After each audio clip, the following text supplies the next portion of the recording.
In this video, we are going to study about the white matter of the cerebrum. The cerebral white matter is a compact mass of a vast number of nerve fibers and associated neuroglia. It lies deep to the cerebral cortex and forms the large volume of each cerebral hemisphere. So when you see the types of fibers in the white matter, so they are classified on the basis of the type of connection they provide. So they are classified as the association fibers, commissural fibers and projection fibers. So the association fibers means they interconnect different regions of the cerebral cortex in the same hemisphere, that is intrahemispheric fibers, whereas the commissural fibers are the one which connect the same areas of both hemispheres, that is interhemispheric fibers. The projection fibers that connects the cerebral cortex to the subcortical centers such as corpus striatum, thalamus, brainstem and the spinal cord.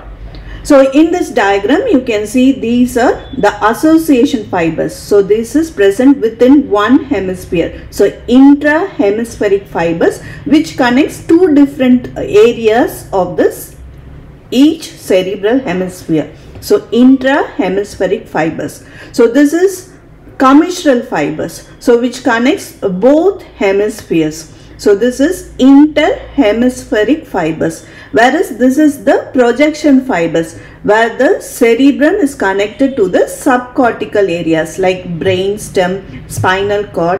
So now we'll see about the association fibers in detail. The association fibers interconnect the different regions of the cerebral cortex in the same hemisphere, that is intrahemispheric fibers. These are of two types. One is the short association fibers or arcuate fibers or U fibers. So these interconnect adjacent gyri by hooking around the sulcus, which are called as the arcuate fibers. Next you have the long association fibers. So these fibers travel for a long distance and they interconnect the widely separated gyri, namely the gyri of different lobes. The long association fibers are grouped into bundles.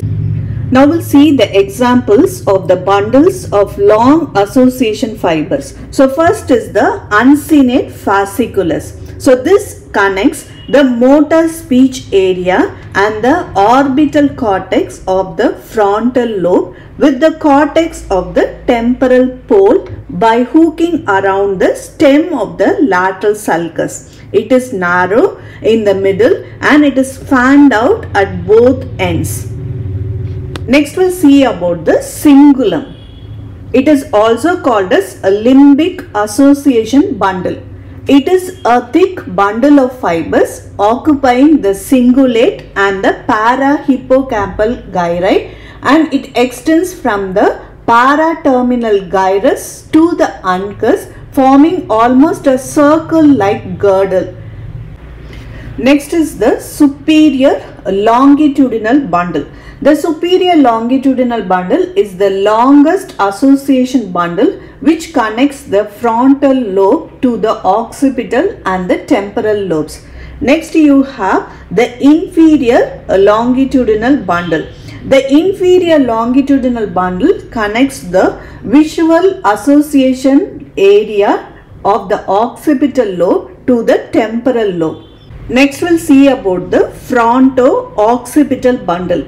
It commences in the frontal pole, runs backward to radiate into the occipital and the temporal lobes.